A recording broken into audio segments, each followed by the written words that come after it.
Good morning, my dear children. Today we will start new chapter, second chapter, People as Resource. In the previous chapter, we have already studied that human capital is the most important capital. Why? Because it's able to organize all other factors of production, maybe it's land, labor, or physical capital.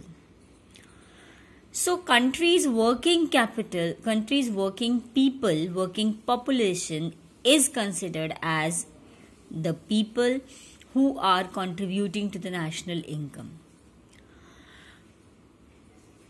What is human capital? Let's revise again. The people with skills and knowledge are willing to do some productive work by using them are referred as human capital.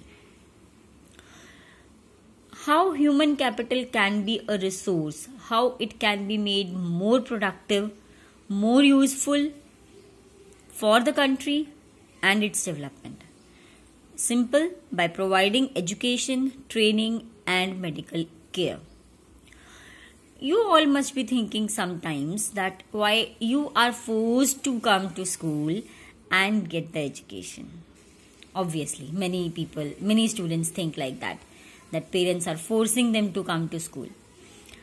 Basic aim besides your education is that you get the proper education, proper training, you get the proper skills so that you can be productive for yourself and for your country.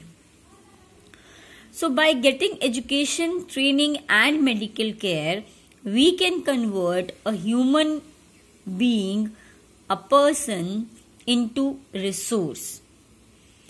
When human resource is developed by becoming more educated and healthy, we call it human capital formation. Why human capital formation is important? Because it gives more productivity. When you are educated, when you are properly trained and when you are fit and fine, healthy, you will be more productive. If you will be more productive, you will contribute more to the national income. If national income will be more, obviously per capita income will also increase. It will increase your standards of living also.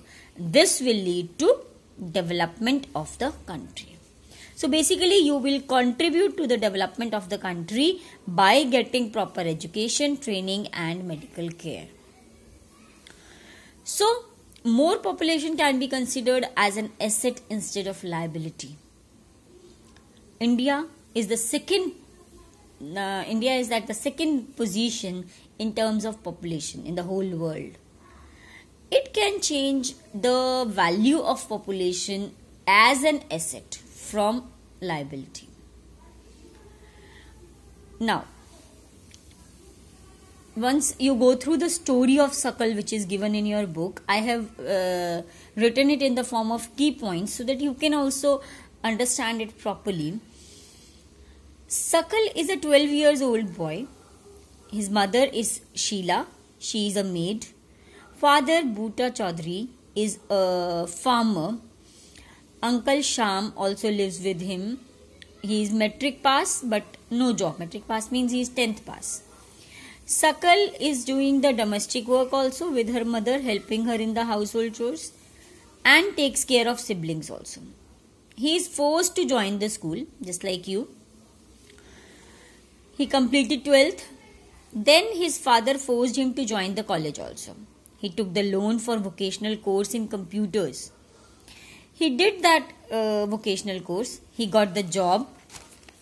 After getting the job, he designed a new software in the office. And because of that new software, his sale increased. The sale of the company increased. And they were so happy that they gave promotion to Sakal. His promotion was done. He got very good salary and he was very rich person now. Very happy also, and his standard of living was also increased. Then comes the story of Vilas. Vilas was his friend living in the same village, in the same environment. He was 11 years old boy. His father Mahesh was a fisherman who passed away. Mother Geeta sells fish to earn money. She gets very meager, only 150 rupees per day from this occupation. Vilas is an arthritis patient. Arthritis means you are having pain in your bone joints, bones also. So you will not be able to do your normal work properly. No doctor because no money, no school because no money, and there is no one to force also. Cooking में help करता है वो. Mother fell sick, so there is no one to earn money. Vilas only went to the market to sell the fishes and earned very less income. How we can compare the story of Sakal and story of Vilas? In the story of Sakal, he was forced to go to school, but education changed his life. Education changed the whole scenario. He was given the education, he was given the good health, he was given the proper meals, and they were able to get good education, get good job, and raise the standard of living. So this is the importance of education. Why good education and health is important? Because it gives high rates of return in the future. It's just like an investment. What do you do in investment? Today you are investing somewhere, and in the future you will get the interest on that. It's a great contribution to society. It leads to development of the nation, and it increases the standard of living also. You all must be knowing about Japan. Japan is a very low populated country as compared to India. It has very less primary resources, natural resources. They import that. But they invest in human resources. Because of that, most of the technologies are invented in Japan. Okay, then next we have the topic economic activities by men and women. Basically we have done this earlier also, so I'll not explain so much. Basically economic activities are divided into three parts: primary, secondary and tertiary. Primary, which are connected to the natural production, like agriculture. Whatever crops we grow in agriculture, they all come under primary. Dairy, animal husbandry, all these are included in primary. Secondary sector, the industries where we manufacture the products we get as raw material from the primary sector. And tertiary, all the service sectors. You all are familiar with these three sectors. Okay, then economic activities are of two types. One is market and one is non-market. Market activities are done for the profit, and non-market activities are done for self-consumption. We do for ourselves only. We are not getting any profit for that. Simply we are doing for the self-consumption. Then division of labor between men and women. This is the next topic which we are going to do. You can see that the work between men and women is also divided and fixed, that this is the work of the men and this is the work of the women. Men and women, obviously, whether it is men or women, both will get the jobs based on education and skill. But women are not paid as equal salary as men are getting. Why? What is the reason? The reason behind that is that first of all, they are not getting the proper education. They are not getting the opportunity to go out and get the training. Men are getting all the opportunities.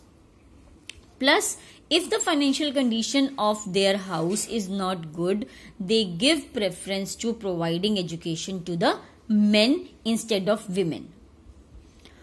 Now, women are not paid for the household work also. This is the only working activity which is not getting the remuneration, which is not getting the salary. As housewives are doing their work, your mothers must be doing the work for your home. Are they getting the salary? Have you ever thought of this? They are not included in the national income also. Then in the market area, women are less educated, so they are getting less salary, plus absence of basic facilities are also very less. Like they are not getting the maternity leaves, they are not getting the health services, so all these facilities are not provided to them. Women are having the household responsibilities also, so they must be given special facilities, but they are not given. So that's why women are not able to do the job in market. One topic more is there with us, which is virtuous cycle and vicious cycle. This is also very important.